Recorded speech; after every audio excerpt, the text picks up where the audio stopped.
ঘটনায় আমি গত 2 বছর আগে সেম জায়গায় আমার সাথে একটা ছোট্ট ঘটনা আছে, এটাও সাথে শেয়ার করতেছি আর কি। তো গত 2 বছর আগে রিসেন্টলি গত রমজান, আগের রমজান টঙ্গীতে আমি পড়াশোনা করি, তো গ্রামে গেছি, গ্রামে ঈদের ছুটিতে।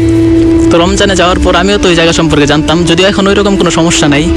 জায়গাটা এমন যে পাশে বাড়ি ঘর হয়ে গেছে প্রায়, তবে ওই শেওড়া গাছটা আছে, কবরের অস্তিত্ব নাই, তবে আমরা জানি যে ওই জায়গায় একটা কবর আছে। তো একদিন রমজানে সেহেরি খাওয়ার পর, সাধারণত নামাজ আজানের কিছুক্ষণ পরেই হয়, তো সেহেরি খাওয়া শেষ, প্রায় প্রথম দিক দিয়ে তো তাড়াতাড়ি উঠতাম, আধা ঘন্টা বা 25 মিনিটের মতো আছে খাওয়া শেষ।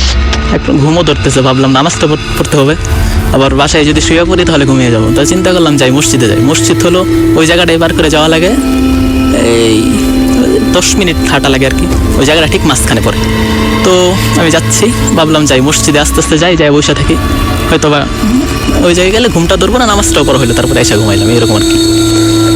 তো আমি যাচ্ছি, যাওয়ার শুরুতেই ভয় পাচ্ছিলাম, কারণ শহরের থেকে গ্রামে যাওয়া হয়েছে, ওই জায়গা সম্পর্কে জানি, জায়গাটা খুব একটা সুবিধার না, যদিও এখন কোনো সমস্যা হয় না, তবে ওই টাইমে যাওয়াটা তো ভাবলাম সমস্যা নেই, যেহেতু সচরাচর যাতায়াত করি, তো যাই।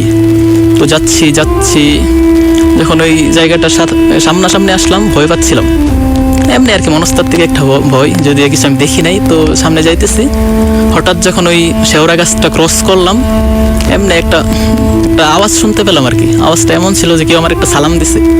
আমি পিছনে তাকাই নেই, প্রথমে ভাবলাম এই সময় তো কারো নামাজ পড়া যাওয়ার কথা না, আর কণ্ঠটা ছিল একটু অস্বাভাবিক, মানে আমার পরিচিত কেউ হইলে তো আমি অবশ্যই চিনতাম। ওই গ্রামের ব্যাপারটা যেটা বললাম, সবাই সবাইকে চিনে, শহরের মতো না, গ্রামে সবাই সবাইকে চিনবে, কণ্ঠটাও চিনার মতো। তো আমি ভয় পেয়ে গেলাম যে এত রাতে এই টাইমে কারো তো আসার কথা না। তো যাই হোক, আমি পিছনে তাকাই নেই, পিছনে না তাকাই আমি ভাবলাম সামনে যাই, পিছনে তাকানোটা ঠিক হবে না, কারণ ওই জায়গা সম্পর্কে আমার পূর্ব ধারণাই রয়েছে। তো আমি আস্তে আস্তে সামনে যাইলাম, যাই একটু অপেক্ষা করলাম যে যদি পরিচিত কেউ হয় তো অবশ্যই আমাকে সামনে যাবে, যেহেতু নামাজ পড়তে যেতেছে।